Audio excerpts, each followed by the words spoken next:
Good adventures, everybody. I'm Melissa Banczak, author of the June Nash Misadventure series, and this is episode 1 of Melissa Reads, Reviews, and Rants. And every week I'll be doing one of those things. If you're not familiar with my books, you can find links in the show notes. For this first episode, though, I thought I would just jump right in instead of doing a long-winded explanation of who I was, and I'm going to read an excerpt from my upcoming book, How to Square Your Grouper. This is chapter 1. I was hungover and on a boat. That much I knew without opening my eyes. I could feel the deck sway below me, and a light breeze scented with salt and decaying fish guts was spritzing my face with drops of ocean. Somebody close by was fishing. I needed to sit up so I could call them over and puke on them.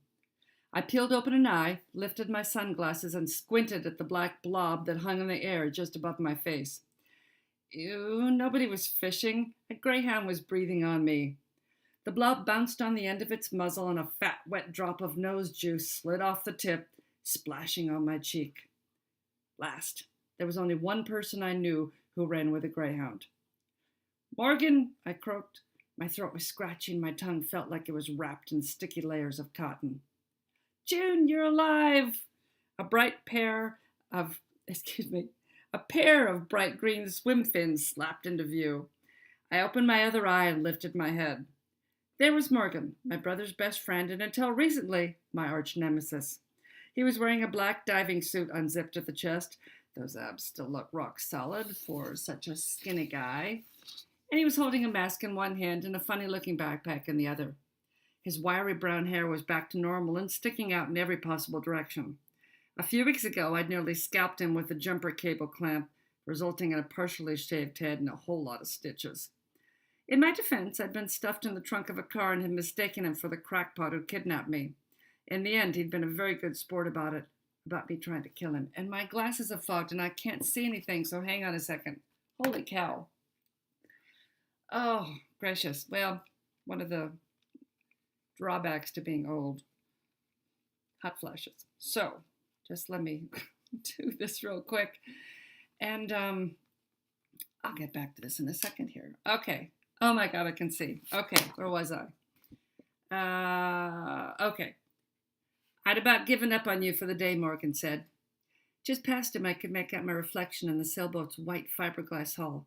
Blast. My thick black hair, normally controlled in a long ponytail, was loose, and thanks to a healthy dose of salty sea air, had achieved frizzying heights that I'd never dreamed possible. I propped myself up on my elbows, fought the urge to spill my guts, and realized I was wearing a teeny tiny bikini. I stared down in horror at all my exposed flesh.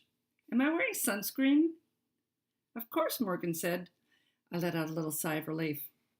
Thanks to a chunk of Greek my misplaced father had grafted onto my family tree, I didn't burn up as easily as my red-headed, lily-white mom.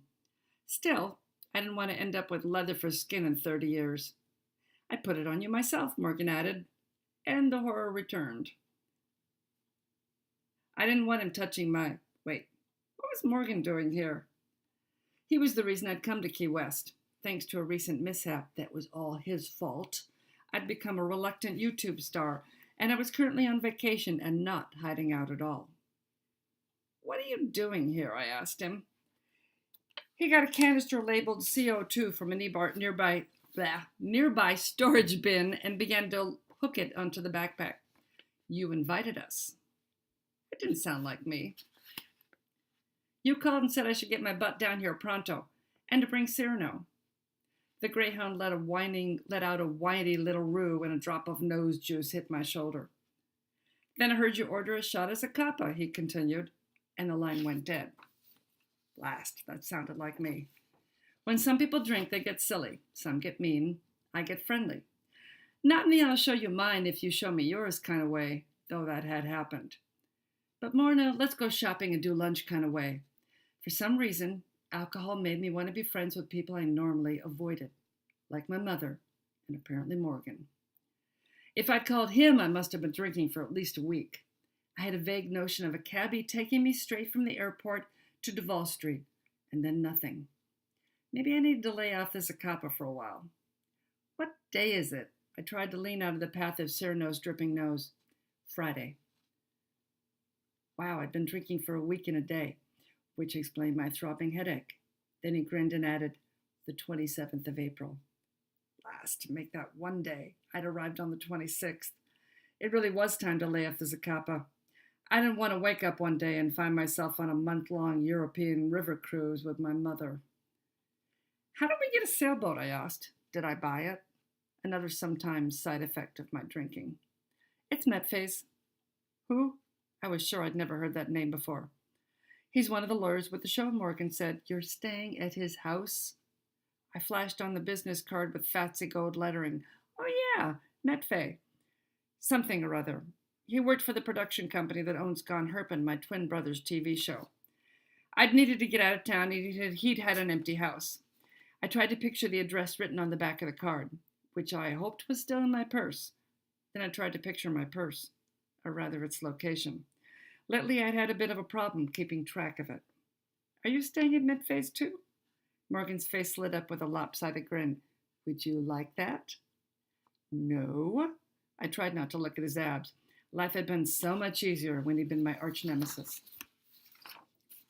Wow, something about this didn't feel right. I leaned on my left elbow and pushed Cyrano's nose away with the other. I called you yesterday, before lunch. How did you get here so fast?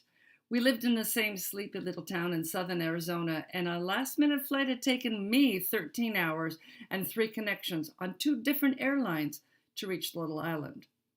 The jet, Morgan said. Yeah, that would do it. Thanks to the popularity of Dewey's TV show, the Roaring Sword Network had given him unlimited use of a fancy jet. Of course, it hadn't been available when I'd needed to get out of town. Is Dewey with you? I tried to look around Cyrano's nose, which was back in my face. Nah, he dropped me on the way. To where? He doesn't have anything scheduled. And I would know. I'm his assistant. I set up his appearances, answer his fan mail, and run interference from his weird hardcore fans, the Doozers. Currently, Dewey's show was on a 3-month hiatus, and when my brother wasn't at work, he was out hunting the snakes and other creepy crawlies that he talked about on the show. There was nothing else in his life. I couldn't imagine where he might have been going. Morgan shrugged. He didn't say. I didn't ask.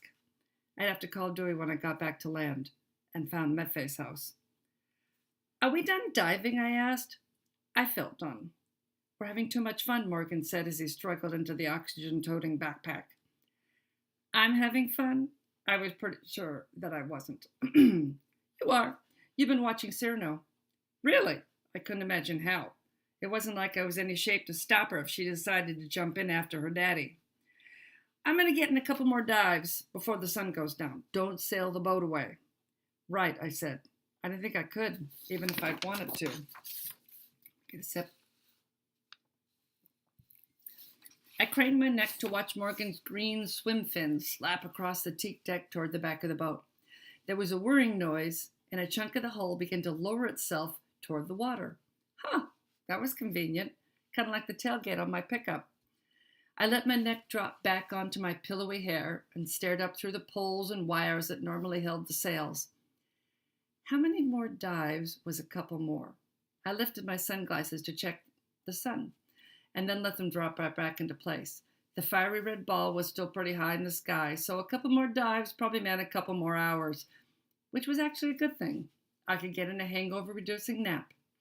There was a splash, and Cyrano let out a sad little greyhound roo, and a couple of drops of nose juice splashed on my stomach. And then she poked me with her nose. So much for my recovery.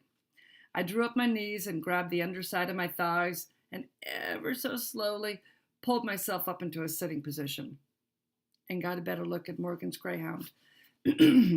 Some sort of orange foam thing covered her back, clipped under her chest, and featured a convenient carrying handle on top. I couldn't imagine why someone would want to carry a greyhound around like a piece of luggage. Then I noticed a rope dangling from the handle. My eyes followed it down her side, onto the deck, and over to my foot, where the other end was tied around my right ankle. Blast!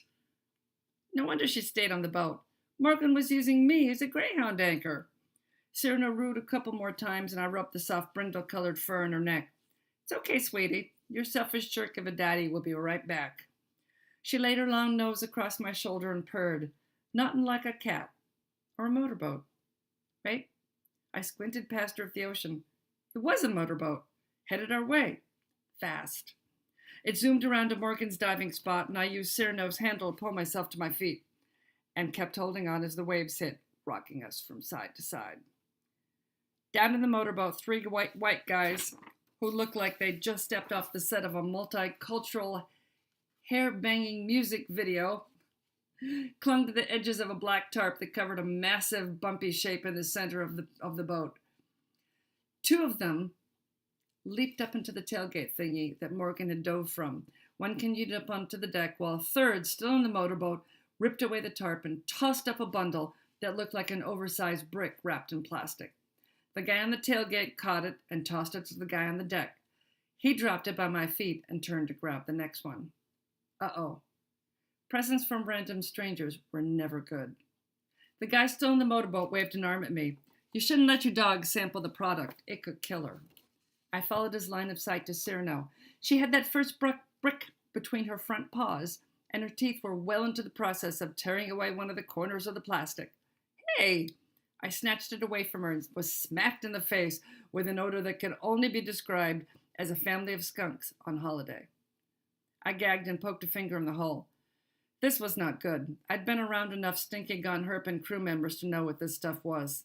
Blast. Less than 48 hours in Key West, and I was a drug runner. And that's it for now. Next week, I've got an interview with Carrie Jo Howe, who wrote Island Life Sentence.